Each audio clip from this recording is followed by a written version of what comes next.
All right, well, I guess we're going to start. I think this is a 1-hour class, right? Yes. Okay, so I just want to begin with a little bit of discussion. Exit onto Massachusetts Turnpike. What? Sandy, can you hear us?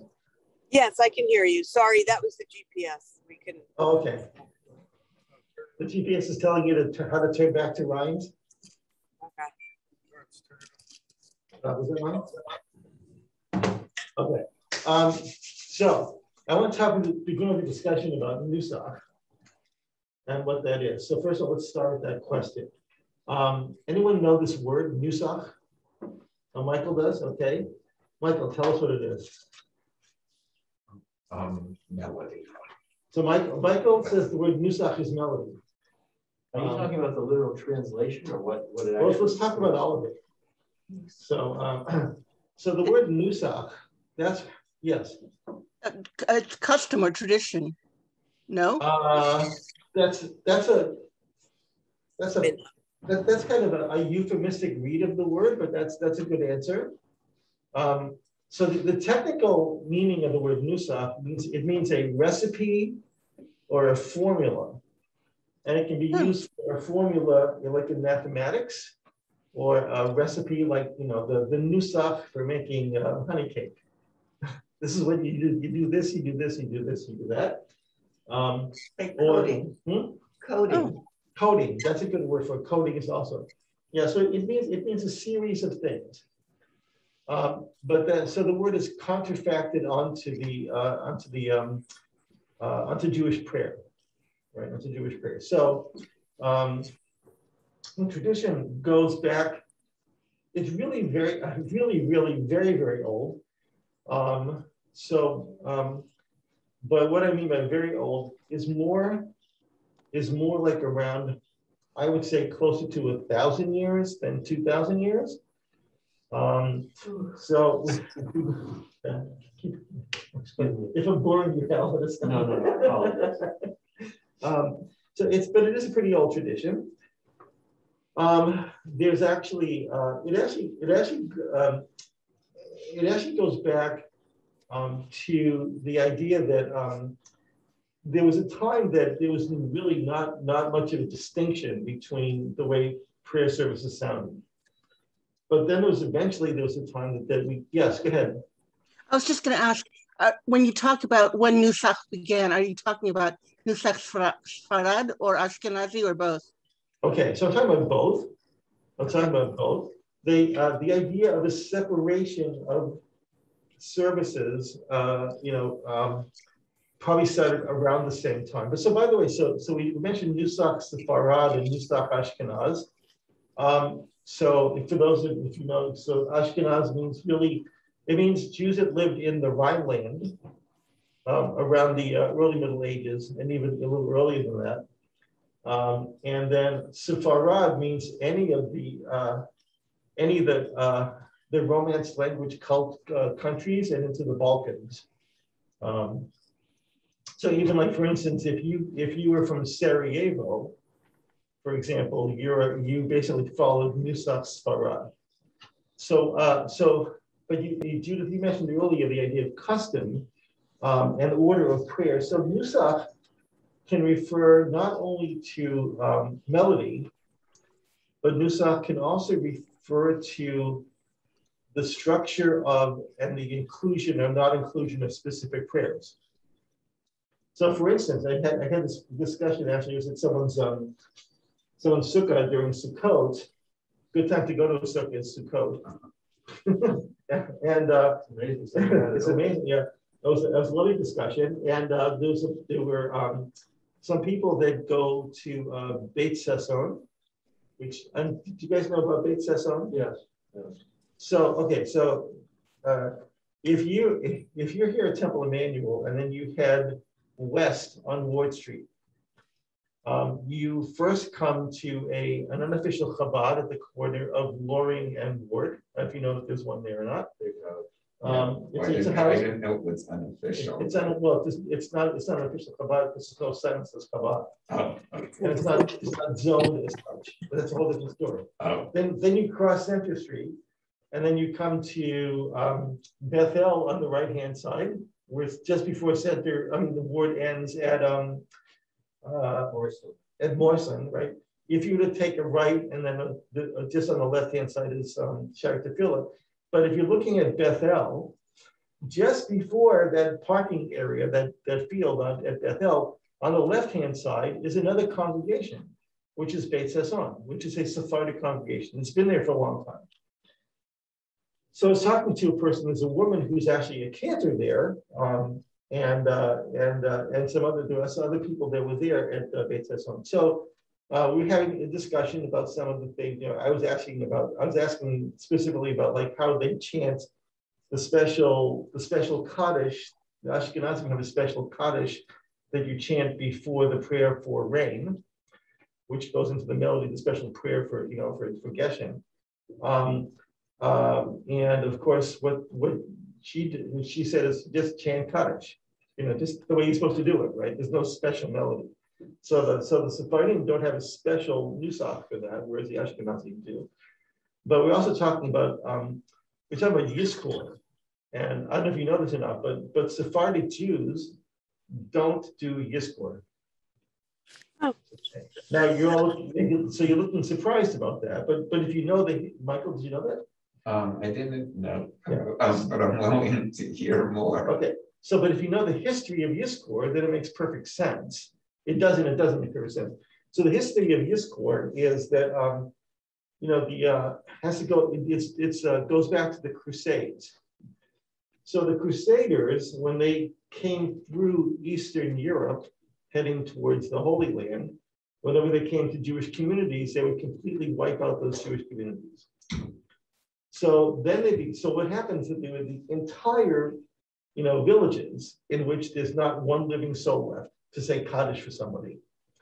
So the tradition then developed among other Jews in communities that weren't completely destroyed by the Crusades, that someone had to say Kaddish for them. And that became the history of Yizkor. Now, what's the most important feature of Yizkor? El Maleh Rachamim. Actually, that's a good point. But the most important and the most ancient part of Yizkor, is the listing of people who have died. That's the most ancient and most important part of Yizkor. In the year or in the month or in the year. In the year. But also keeping records for the community. So, but having we used to have the Yizkor book, right, which we don't print anymore. But now we have it online. But that's actually that feature of Yizkor is the oldest part of Yizkor, because Yizkor originally started with simply saying Mourner's Kaddish, and here's a list of the people you say Kaddish, and then the other parts of the service developed eventually. The different prayers that we have developed a little bit later. So, but in most of the Sephardic world, the Crusaders really didn't touch the Sephardic world. So they didn't have the same, history. So they don't have Yizkor as part of the liturgy. But apparently there's some American Sephardic congregations that are now adding Yizkor because there's so many Ashkenazim that kind of get mixed into the congregation. Anyway, so Nusach, getting back to Nusach, is not only the way things are chanted, but specific texts like Yizkor. Or if you've ever been to a Sephardic congregation, when they recite the Mourner's Kaddish, there's a whole bunch more words in the Kaddish, right? I've never seen this or not. But if you get and a lot of times if you see a Siddur, if you go into the Israel bookshop or someplace else, you want to buy a Siddur, they'll say, do you want, Nusach Ashkenaz and Sephardi?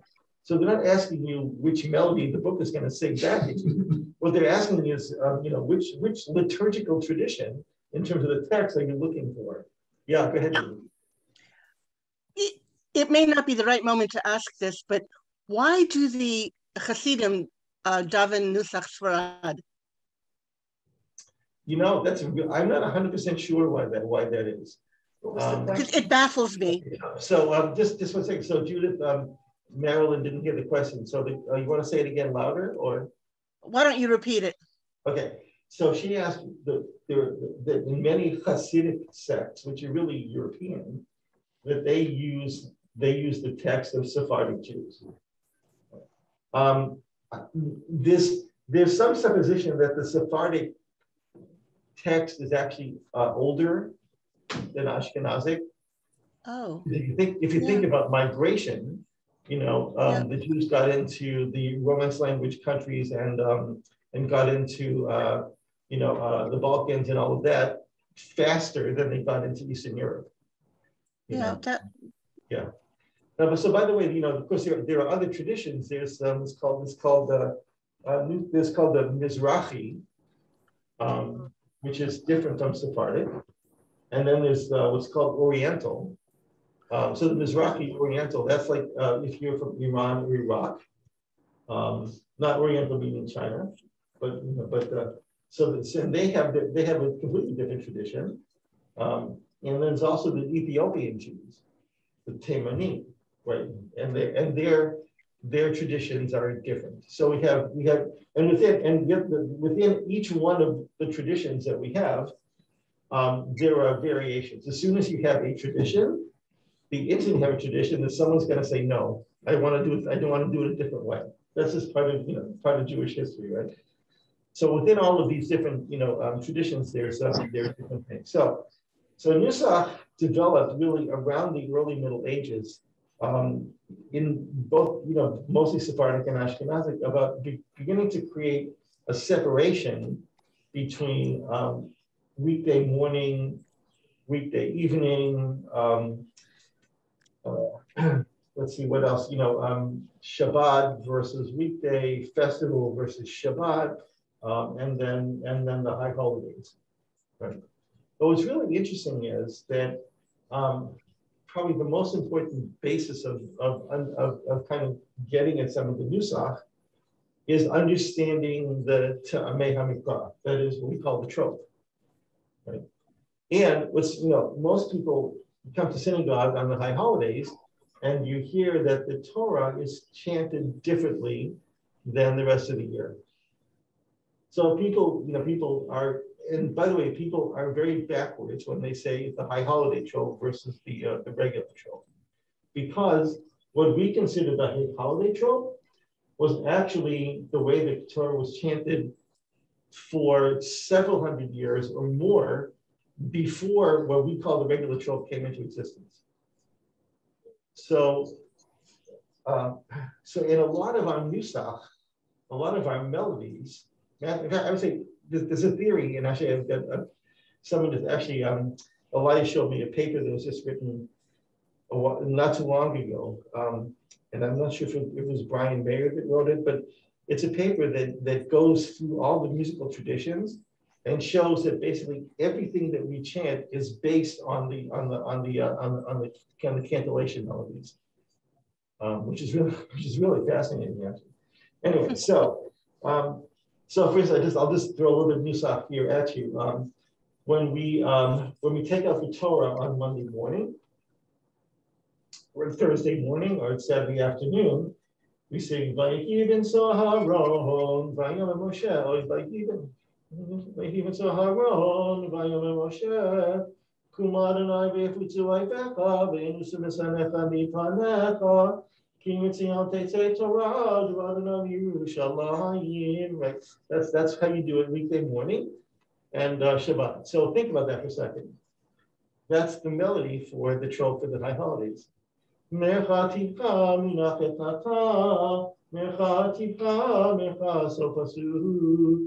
So the melody for taking out the Torah is actually that you do on weekdays is actually based on what we call the high holiday trope. But that's what you do every Saturday night, every after Saturday afternoon, every Monday, Thursday, right? So there's a lot. So this is really based. A lot of this is based on that. And another example, we'll get to this a bit later. But I'll bring in some actual musical notation. But there are parts of the melody for Kol Nidre that we are actually imported into the melody for Saturday afternoon services. Yeah, right. It's really pretty cool, actually. Anyway, so we have this idea of cantillation and melody and the separation of melody. So let's get to it a little bit. I had this interesting quote. This is from oh, by the way, there's a couple of books if you're really interested in more of this. Probably one of the best books to have, and I think I know that Temple Library has it. I might have a copy at home. It might be out of print, but it's by this guy named Idelson, and it's called Jewish Music and Its Historical Foundations, or its historical origins. And it really goes through everything in terms of history and also with musical examples, with now. So it's good. But I want this is an interesting quote from Idelson here. So he's talking about what we call metrical tunes. We have a lot of metrical tunes that we sing. And it says, aside from the tunes of metrical text, that is poetry, the Ashkenazim created special tunes for several prose texts of the old prayers. In the Oriental synagogue, I guess we call it Sephardic, these prayers were still and are still chanted in traditional modes, which, again, he wrote this book in the 30s, is that right? Idelson? Right. Yeah, about 1930. So that is probably still true, but I'm not sure. But he says, indeed, the Ashkenazic synagogue too, in the Ashkenazic synagogue, these texts are chanted in the same modes in the daily service. However, for religious reasons, the idea was conceived by the Ashkenazic rabbis to express the significance of every holy day by distinctive tunes and to consecrate special melodies to each occasion in order to create the distinctive atmosphere for that day. So that's a little bit of the mindset of how this tradition of changes of melody came about. Let's see, he says here, to achieve that aim, the regular daily prayers were set to special tunes or modes for various distinguished days with the aim of giving tonal expression to the underlying idea of the leading motif or mode or tune assigned to it. Thus, the leading motifs for the new year express reverence and awe for the day of judgment, etc. So it's an idea that it was actually the idea of separating out these melodies and creating melodies was actually malice aforethought as opposed to like developing just bubbling up out of itself. So that's really it's really kind of an interesting statement. This is another book that I'm going to be making PDFs and sending you copies of text from this book. This is from this guy named Pinchas Spiro or Spiro. Is it Spiro or Spiro? Spiro. So he wrote these series of books, which is called Tefillah. It's called Tefillah. It's musical sidurim. It's a musical sidur, and he has it. It's called For the Beginning Chazan. But you don't have to be a chazan to do this. It's really just the simplest notation of the musical traditions. And he has one for weekdays. He has one for Shabbat. He has it for each of the high holidays, etc. So I'm going to be making copies of various pages out of this book as we go along, and sending you all PDFs, and also and recordings of them also, so you have that with which to practice. Okay. So can you print a few sheets out? Oh, tonight? Not necessarily tonight. Yeah, I can also do instead hard of copies. just PDF. Yeah, I can do hard copies as well. Yeah. All right. So let's get to the Siddur. I think let's use the Siddur Lev Shalem, which is the one that we'll be using, which we'll be using at Gant Chapel on Friday nights.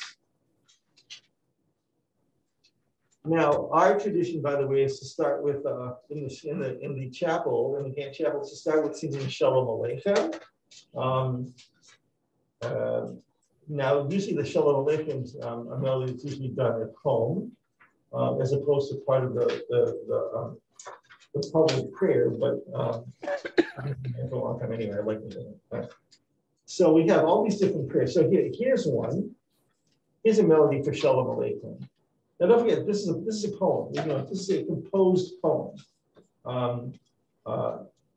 It's, you know, much of our liturgy is actually composed poetry. There's a whole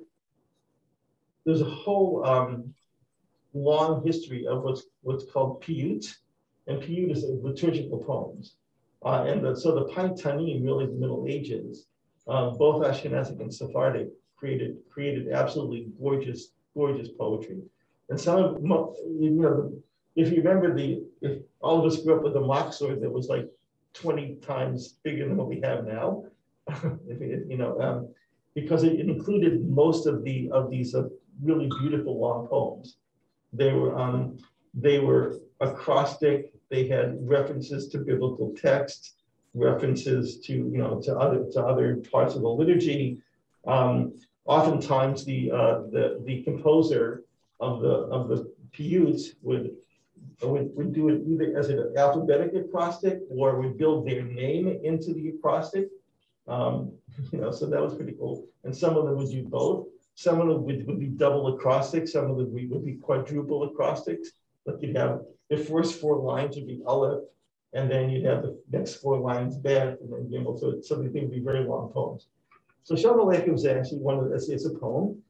Now, again, there's a melody that we're all familiar with, which is Shalom Aleichem, Malachei Hasharei, right? So all of that. Okay, now, so in a lot of anthologies, you'll find that it's called a traditional melody. But we know who wrote it and we know when it was written. The same person, Moshe Nathanson, who wrote the melody for the Birkat HaMazon that we all sang, because that didn't just come out of nowhere either. Moshe Nathanson. He wrote all of it? Moshe Nathanson. Of all the Birkat? Yeah. HaMazon? He wrote the melody for Birkat HaMazon. Yeah, Moshe Nathanson. Yeah. Wow. So he wrote it. Yeah. What era is? I mean, is he like 20th century, 19th century? Yeah, early 20th century. I'm going to say like in the 20s. I can check that date for you. So people weren't singing it that way. Then I no, guess they weren't. They weren't. So it was. They actually weren't. Yeah. They probably just, I don't know what melody, because it's what melody they used before that I have no idea. Probably somebody does, but I don't know what was done for the big time or something. But he wrote the melody for it. And he also wrote Shalom Aleichem. So it's not an anonymous melody. It's not a folk song. It's actually a composed piece of music. So we know that one. But there's many. There are other different melodies for you. Like we have Shalom Aleichem, Malachei Hasharei, Malachei Elyon, Mimelech Malchei Hamlachim Akadosh Baruch Hu. That's a Hasidic melody. And then there's I learned one last year that was composed by one of the teachers at Hebrew College. Shalom Aleichem, Malachei Hasharei, Malachei Elyon Mimelech. So a lot of these metrical poems, you can have all these melodies for it. Now, since Shalom Aleichem is not technically part of the tefillah, it doesn't have to be in the melodic mode that it's supposed to have for the Nusach for Friday night. So that's why you can have almost anything after that. Okay. Now, but let's go ahead and look at page 10, which is kind of really where the service begins on Friday night. And so we have what's called Hakdama, which means introduction, and Yedid Nefesh again. So I thought maybe this might be a good point to talk a little bit about the origin of Kabbalat Shabbat. So does anyone know anything about the origin of Kabbalat Shabbat? Isn't it mystical from Tzfat? Exactly. Yes. So yeah. Okay. So Jews went to Sfat in Israel in the, I want to say this, it's pretty late. It's like the 1600s, right? So in terms of tradition, it's pretty late. Now, why did Jews go to Sfat? The Jews that went to Sfat, they went there specifically to become mystics. Has anyone been to Sfat? Have you been to Sfat? Yeah. It's up in the, you've been there, right? It's a beautiful place, right? But it's a good Gorgeous. Workout. Yeah, it's a good workout because you have to like climb up and climb up and climb up. And you oversee it's a beautiful vista that you oversee. It's near the Jordan River. And there's a lot of artists there. So the Jews came to Sfat for the mysticism that was there. Any famous people buried there? Yehuda Levi. Yeah. Now, so one of the questions is, why did they go to Sfat? You know, anyone know? Well, wasn't it because that's where Yosef Karo lived? Yes, but why did Yosef Karo go there? He went there specifically there as opposed to someplace else. Oh, I didn't know that. Yeah. And the answer is that for centuries before that, it had been a center of mysticism for other sects. And specifically, there's a lot of Islamic mystics that were there. You know, so it was like, you know, it was like if you want to be an actor, you know, you don't go to Worcester, you go to New York City. Is there a geographical reason why this?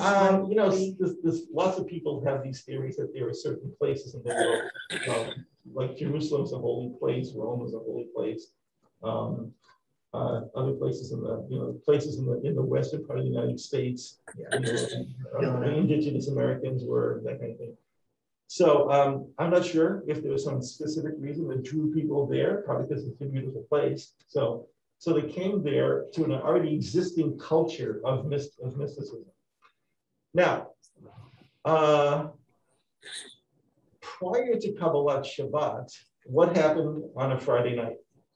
You come to shul, and what would you do? Would you like candles? You would maybe lighting candles. Not in shul. I'm sorry? You didn't light candles in shul. That's a home ceremony. Exactly right. Yes. I mean, well, did you, like, I guess the thing is you're starting it with you come to shul, and I was wondering if it was more home-centered.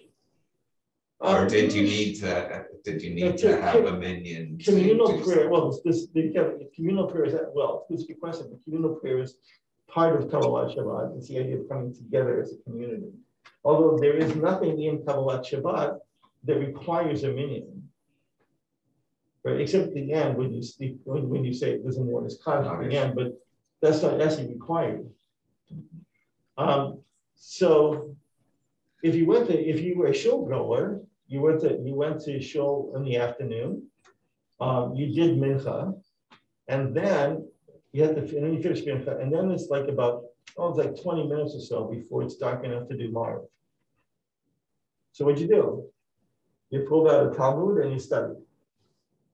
You did a chavruta. Right? Along come the mystics in Sfat, and they create how do you call a mystic in Hebrew? What's mysticism? What's mysticism called? Kabbalah. Kabbalah. Which means acceptance, the opening up and drawing in and accepting of, right? The kabel, right? Receiving. So Kabbalah Shabbat. So you're opening up and accepting and bringing in Shabbat. So the mystics created a whole service that didn't exist before. That took that time between mincha was over and time to daven Marv, and they created this whole series of poems, which actually, and the crown jewel of that is L'chad B, which is, you know, we could spend like the next 40 years studying L'chad B because it's like just the most amazing poem ever. Anyway, so they created this whole thing, and they created this whole service. And then surrounding that, there was a whole Nusach, a whole melody that developed around that. and so we have these beautiful melodies. Like, the one that most of us are familiar. We're familiar with two of them specifically. We have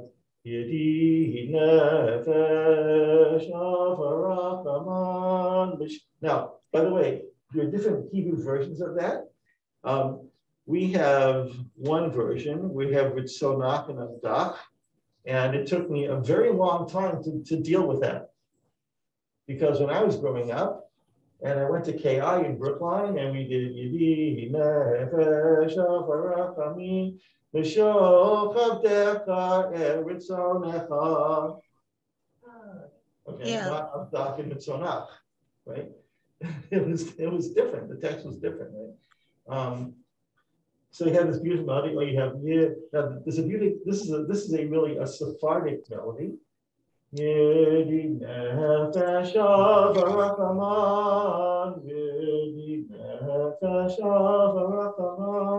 See,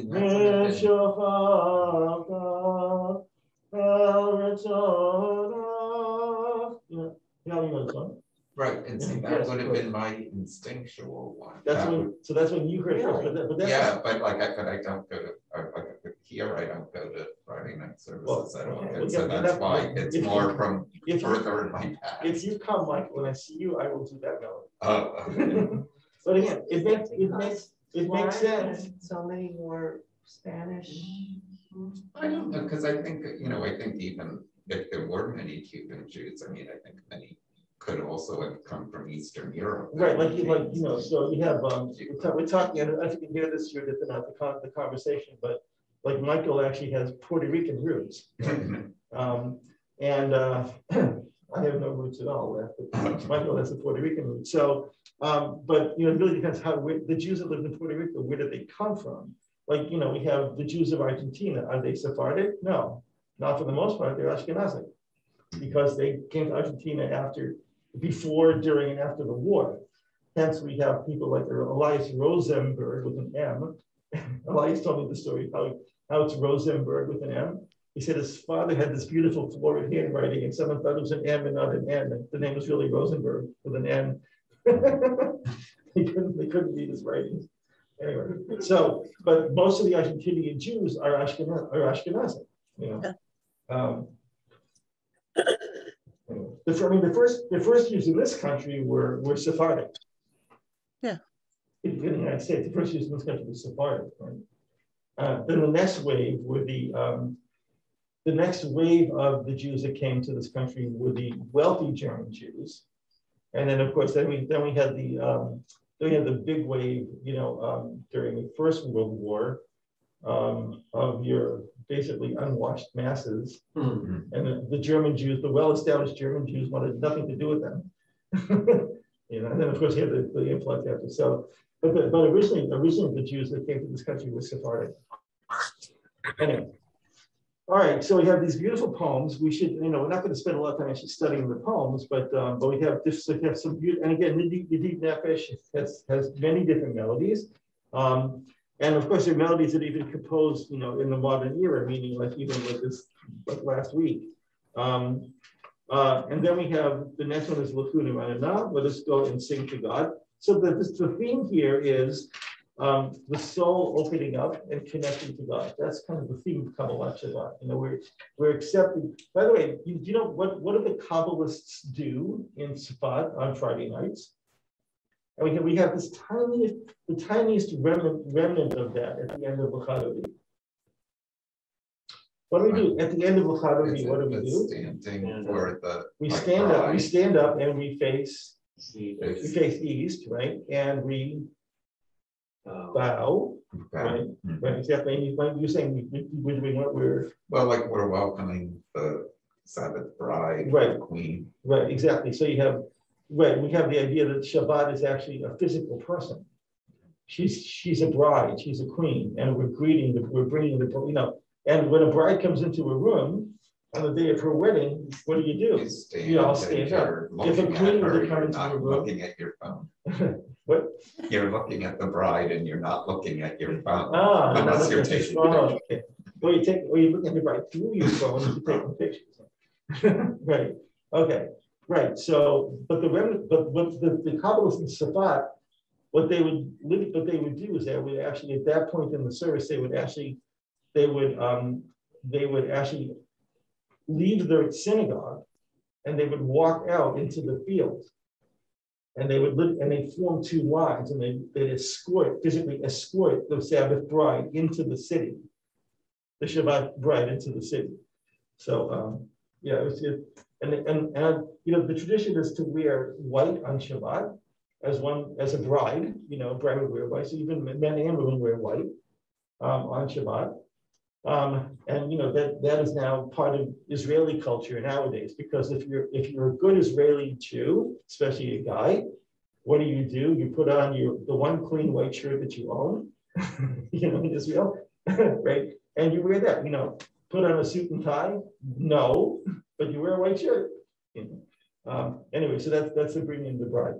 So then we have the Lechu Neranana Ladonai. We're going to this series of psalms. And we have, again, you have these composed melodies. Or and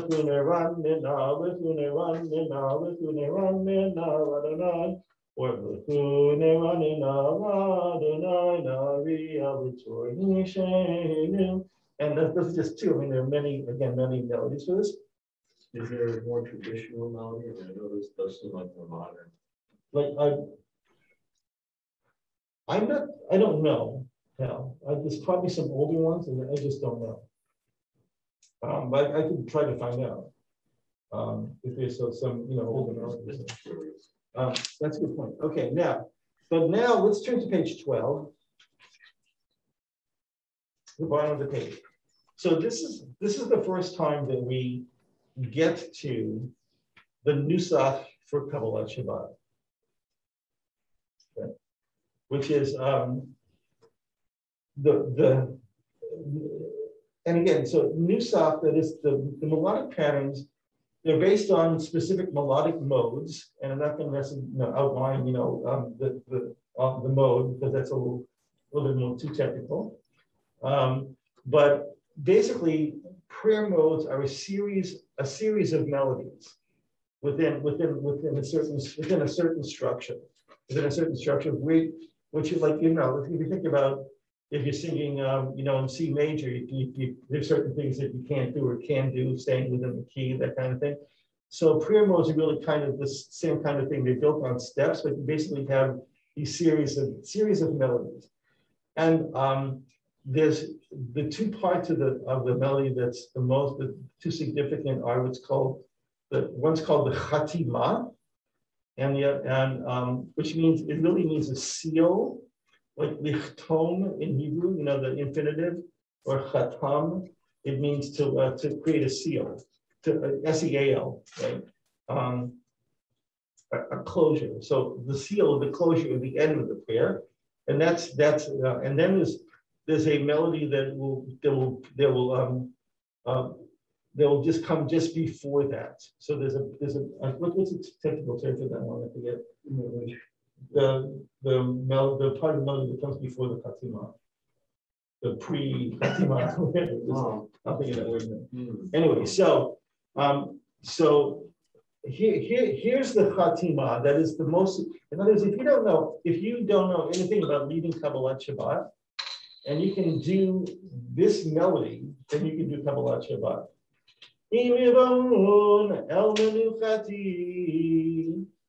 If you can do da da da da da da da da, then you're good to go. The rest of Kabbalah, you're good to go. You can do all of Kabbalah as long as you end each of the psalms with that melody. That's the Nusach for Kabbalah Shabbat. Right now, there's a series of melodies that come before that. Asher, like you have Asher, that's the one that comes just before. That's the leading up to the Chatima. Da, da, da, da, da, da, da, da, da. And then the Chatima. Da, da, da, da, da, da, da, da. So, right? Doesn't it have to be the blessing of Torah? No. That's a good question. That's a Chatima in my mind. Okay, but that's not okay. That's a good question. Now, have you heard that question? If he was asking the word Chatima, does that only refer to making a bracha? And the answer is no. Okay. Yeah. So if you were taught that in one of your schools, they're wrong. Well, I'm not saying it was. I certainly Yeah. know about it, but I just didn't realize Yeah. you didn't have to have a prayer at the end of the year. Yeah. Right, yeah, because in this case, this is the Chatima prior to the bracha, prior to the, the Chatima in Nusach for, the Kabbalat Shabbat. Right?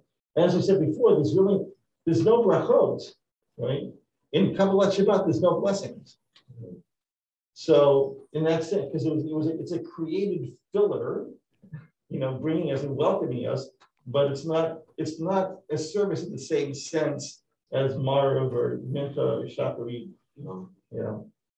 But so you have this again. You have the series of melodies that develop into the leading up to the Chatima and then the Chatima. Arba'im shana kut bedor v'omar am to'elei b'avheim. That's part one. And then you have the priest ending. Asher nishtati v'api inivun el menuchati. Now, if again, there are all kinds of melodies you can do. Kabbalat Shabbat has all kinds of melodies, but if you just want, I think part of the purpose of this is to show you how to do a basic Kabbalat Shabbat based on the Nusa. So if you're not doing like a lot of melodies, you do Shir Ladonai, Shir Chadash, Ki Niflo, Shir Ladonai Kol Haaretz. That's how you would start the next one, and then ending. Even on page 14. You could just do Yishpo, the last two lines. Yishpo tevel b'tzedek ve'amin ve'emunato. Okay, right. Now, a lot of times you can add all these melodies on top of this. Like if you go back to page 13, people will do Shiru Ladonai Shir Chadash or Shiru Ladonai. There's no melody for this. That's Shabbat Live melody. Yeah, but that's but you can do that one. Shiru Ladonai Shir Chadash Shiru Ladonai Kol Haaretz. It's based on the new song, and then people will then take one thing that's a little complex. That people will take melodies from other either folk melodies or other melodies and insert them into the prayer. That's called counterfaction. That's the official word for that. And then get back into the prayer mode. Like some people, I've been doing this recently because it's a little bit more engaging for some people. On page 14, where I take this melody, which is really not part of the Nusach melody before Friday night, and I weave it into the service and then weave it back out. Yismchu Hashamayim Hashamayim Yismchu Hashamayim Hashamayim and then Yeramayam Yeramayam Yeramayam Umalo Yeramayam Yeramayam Yeramayam Umalo, and then back into Ya'alos Sadai V'chol Asher Bo, back to the new stuff for Friday night. As you knew, call it Seyar, Lifnei Adonai Kiva, this pre-concluding melody, Kiva Lishpot Haaretz, and then the Chatima, Yishpot Tevel B'tzedek, She'amin Be'emunato. Right. So as long as you're getting back to, and if you're going to throw in other melodies, which is okay. Some people will say it's not okay, and some people say it is okay. So that's a whole different discussion. As long as you're able to weave it back into the Nusach for that service, it's perfectly. Which isn't always easy to do. It's not always easy to do because some melodies in a completely different mode, different key. So you have to figure out how to work it into the relative major, the relative minor, the harmonic or whatever. Just if you're thinking musically, how you can do that. Judith, do you have a musical background, music theory background? No, I don't. Okay, that's fine. And Michael, do you a little bit? You say you probably I can, because I can't look at music and say this is how my voice needs to go. I have to play it on a keyboard and then internalize it. Meryl, do you play an instrument? Read music. Okay. Okay, Al's an accomplished musician. Okay. So again, in order to lead davening, you don't need to be, you don't need to have to read music.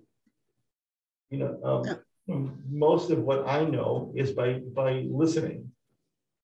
You know, you know, until I started cantorial school, and someone will say, "Oh, this is in this mode and this mode, and this is the kativa, blah blah blah."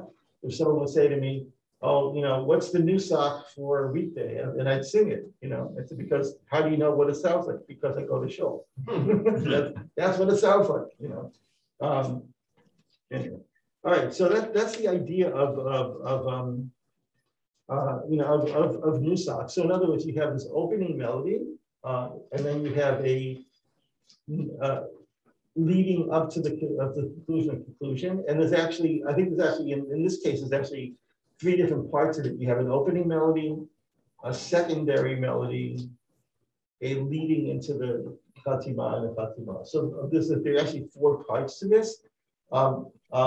Again, always most significant if you can get to the Fatima. That's the way to do it. Da, da, da, da, da, da, da, da, da, da, da, da. If you can do that, then you're good to go, you know, with Kabbalah Shabbat. L'chad Dodi is of course of a different color, because there's so many melodies for that. What thing is that? That actually doesn't have a Nusa. Right? That doesn't. I've never heard anyone do l'chad Dodi just in the Nusa. Which doesn't mean that doesn't mean that it wasn't done at that point in that way and stuff like that, which is again a bit of research I would need to do, or just ask the right people, you know, the question. But you know, I mean, we all know so many melodies for l'chad Dodi. Is there a reason we don't do Anabakoa? Anabakoa, the only reason we've just never really done it in the show. I mean, ever since I've been here, so for some reason it's not been done. I think it's a beautiful. You're not going round, sir? I'm sorry? Someone said something. Okay. So Anabakoa, I mean, this is really this is actually a gorgeous home, and I know at least a part in this, you know, this is a gorgeous home. So, you know, this, I'm not really sure why we don't do it. I mean, it's actually a metaphor to protect our souls against evil. It's a beautiful metaphor to protect the soldiers, you know, against them. Yeah. It's a gorgeous view. But I'm not really sure why it hasn't been the custom at this shul to do it. So we have l'chad Dodi, which again has like 200,000 different melodies. I like the Sephardic one that, you know, Ben Sassoon does. Oh, yeah. Is that one? Yeah. So that's an upbeat one.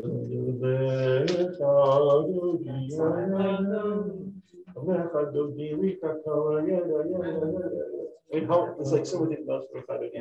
So again, you know, part of this class would be, I think, to maybe just choose one of them and learn it. I mean, the hardest part of l'chad Dodi is getting the words. You know, you make sure that the Hebrew is not easy.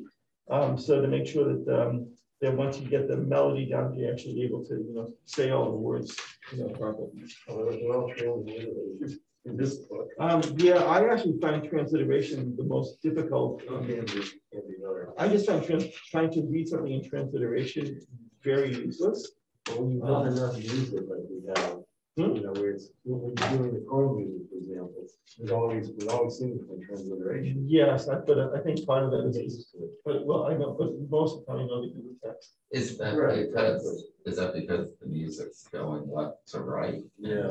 Yeah, but you know, this interesting thing. I actually have some when Hadassah Blocker, you know, was her soul.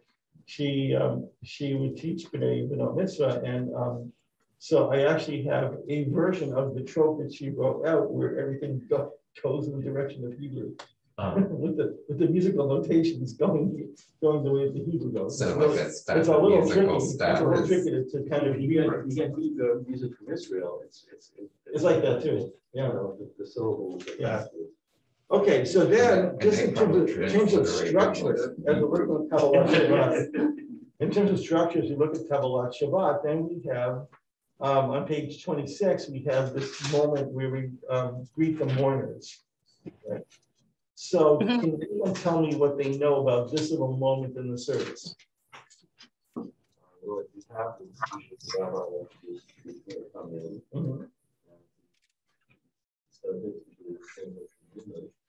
So it's agreed that you always do like in a shul. Right. So you have a call with the funeral, right? So Dad, would you mind repeating that? I couldn't hear it. Oh, so we're on page 26, we have this moment in the service where we, if there are avelim, if there's someone who has had a loss and coming back for the first time, we have the greeting, and that happens at this moment in the service. So the question I ask you is why, you know, what's this all about? Why is this here in the service? And why is it a specific? Yeah, why is it here? Why is it in the service at all? And why is it here at this specific juncture? So welcoming people back. Okay. Into our house. I mean, are you honoring them almost as much as Shabbat? Because I mean, it seems like it's right after the Bowie, right? Okay, so if you're an avil and you're a mourner, so there's the funeral, and then what do you do? After you eat, what do you do the next like X number of days? Oh, so You sit Shiva. You sit Shiva, which basically means that you isolate yourself from the community. Right? Now, if you're a mourner, there are ways that if like say God forbid Michael's a mourner, right? But I didn't know that, but he walks into shul, and how would I know that he's had a loss? It's not a Shabbat. Okay, so he'd be wearing a ribbon or have a torn, tie or a torn shirt. Basically looking like the way I look most of the time, everything torn. Right. Okay, yeah. So he comes into the shul. Now, what happens? What does an Avil do on Shabbat to show that they're a mourner? Do they not come in until? Okay, there's your answer right there. So first of all, a mourner does not on Shabbat demonstrate any signs of mourning. Right. If you're wearing a ribbon or a torn, you don't wear that on Shabbat because the community takes precedence over the individual's mourning. Right. But so if you're an Avil though, this is the moment where Kabbalat Shabbat is coming to an end, and so therefore a mourner can now enter the synagogue. Now, our custom is that the mourner comes into the service and leaves the synagogue and comes back in, but that's not a tradition in a lot of places. The tradition in a lot of places is the mourner doesn't come for Kabbalat Shabbat because Mincha and Kabbalat Shabbat is still not Shabbat yet. Shabbat is really starting with the next prayer, which is on page 27, which is Mizmor Shir L'Yom HaShabbat. Right. So now we are beginning Shabbat at this point. Mizmor Shir L'Yom HaShabbat. So therefore, the mourner up until this point is not, can demonstrate outside signs of mourning, but they're not. But now they can be welcomed back into the kahal, into the congregation, because now over Shabbat, this is the last time they'll be acknowledged as a mourner. Like on Shabbat, if you see someone that you know is a mourner, you're not supposed to say, I'm sorry for your loss on Shabbat. You're supposed to wait until after Shabbat or do it before Shabbat. Because the mourning is private at that point. It's not public. Public mourning, the public service takes precedence over Shabbat. Shabbat. All right, so that's what we have on the Makom right at this moment. And then we have the song for Shabbat. There's Moshe, again, many different melodies for that. Mizmor,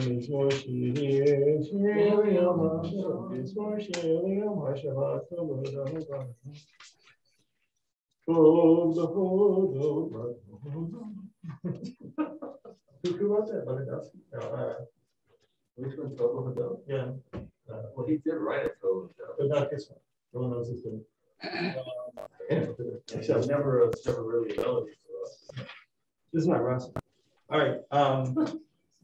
Okay, so then we have Malachi Lavesh. So this is I think one of the most fascinating parts of the prayer that leads up to Shabbat really beginning, which is the inclusion of this psalm. So we have, we're leading up to God, the Creator. So Kabbalat Shabbat is all about what? It's all about God as Creator. We praise God. It's all about God as Creator because Shabbat, after all, is the crown of creation, right? Now, what people don't remember, what people don't know, is that God has enemies. God, from creation, God has enemies. And who are the enemies of God? This is really cool stuff, right?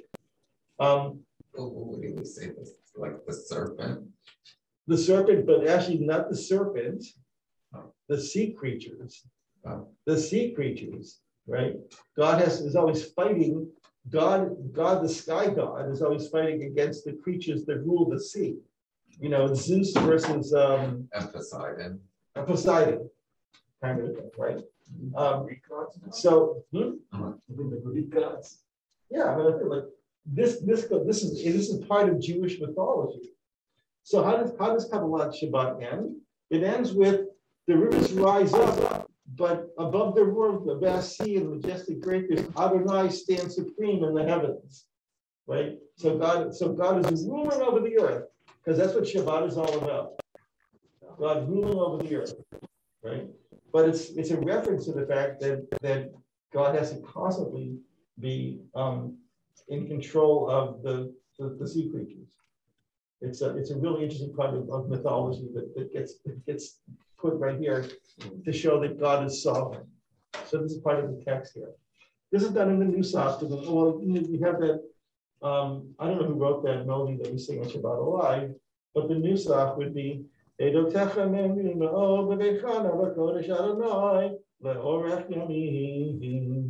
the Nusach. Okay. So that's a little bit about Nusach, a little bit about the structure of the service, where it comes from. Just a little tiny bit. We could spend like 100 years studying this stuff. Just even Kabbalat Shabbat, like I said before, if you just take apart Lachad Odi, the general theme and verse by verse and line by line, they would take the mystics study this on a daily basis because it's such a powerful imagery and just in the Odi. Anyway, so that's a little bit of Kabbalat Shabbat, and again, I will send some recordings of some of the basic structure of Nusach.